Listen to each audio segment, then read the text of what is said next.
Hello, everyone, and welcome back to Mind Matters, the podcast where we dive deep into the complexities of the human mind, behavior, and the challenges we face in our daily lives.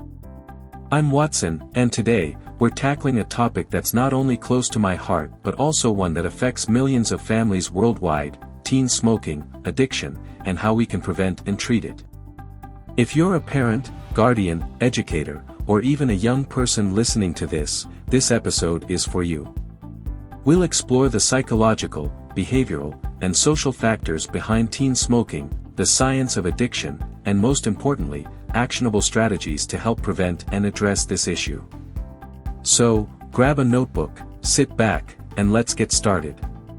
The reality of teen smoking and addiction. Let's start with the hard facts. According to the World Health Organization, over 1.1 billion people smoke tobacco worldwide, and a significant portion of these smokers start before the age of 18. In fact, studies show that 90% of adult smokers began smoking as teens. But why is this such a big deal? Well, smoking isn't just a bad habit, it's an addiction. Nicotine, the primary addictive substance in cigarettes, rewires the brain, making it incredibly difficult to quit once someone starts. And for teens, whose brains are still developing, the impact is even more profound. But smoking isn't just about nicotine. It's often a gateway to other forms of addiction, whether it's vaping, alcohol, or even harder substances. So, understanding why teens start smoking in the first place is crucial to addressing the problem.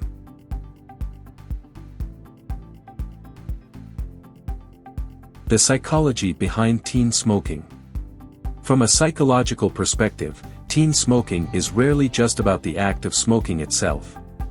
It's often a symptom of deeper issues. Let's break this down.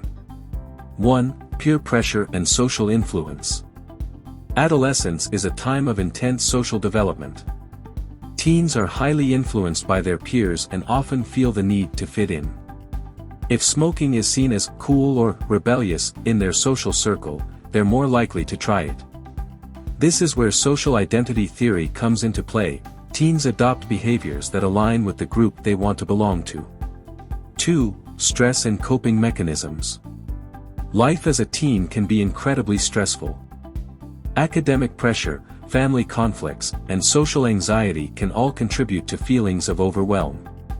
For some teens, smoking becomes a way to cope with these emotions. This is where behavioral psychology sheds light. Smoking provides a temporary escape, reinforcing the behavior through positive reinforcement. 3. Curiosity and risk-taking behavior. The adolescent brain is wired for exploration and risk-taking. This is due to the development of the prefrontal cortex, the part of the brain responsible for decision-making and impulse control, which isn't fully matured until the mid-20s. This makes teens more likely to engage in risky behaviors, including smoking. 4. Family dynamics and role models. Let's not forget the role of family. Teens who grow up in households where smoking is normalized are more likely to pick up the habit. This ties into social learning theory, which suggests that behaviors are learned through observation and imitation. The science of addiction. Now, let's talk about addiction. Why is it so hard to quit smoking once you start? The answer lies in the brain.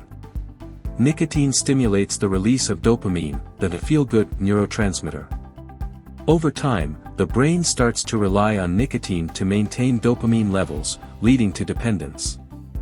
This is why quitting smoking often leads to withdrawal symptoms like irritability, anxiety, and cravings.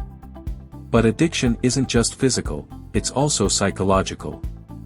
Smoking becomes intertwined with daily routines and emotions. For example, a teen might associate smoking with socializing or stress relief, making it even harder to break the habit. Understanding this dual nature of addiction is key to developing effective treatment strategies.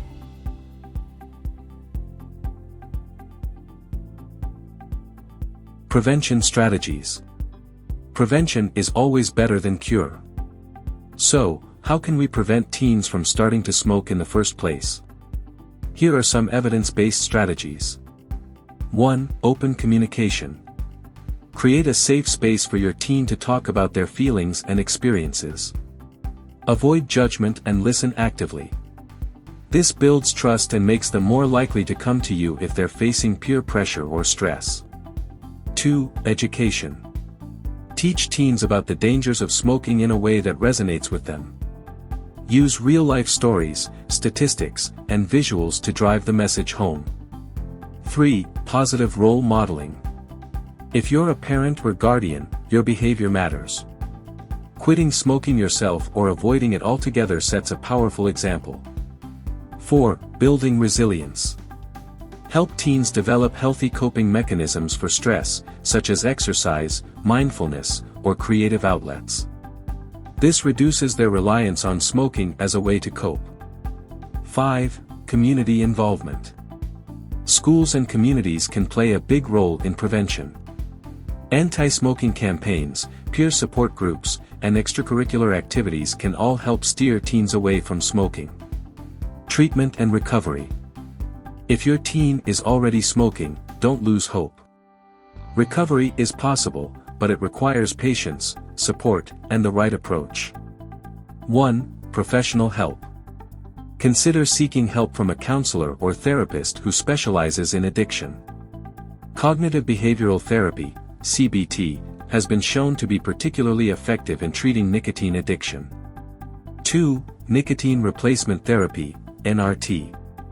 For teens who are heavily dependent on nicotine, NRT products like patches or gum can help manage withdrawal symptoms. 3. Support groups. Connecting with others who are going through the same struggle can be incredibly empowering. Look for local or online support groups for teens. 4. Relapse prevention. Relapse is a common part of the recovery process. Help your teen identify triggers and develop strategies to cope with cravings. 5. Celebrate small wins. Recovery is a journey, not a destination. Celebrate every milestone, no matter how small, to keep your teen motivated.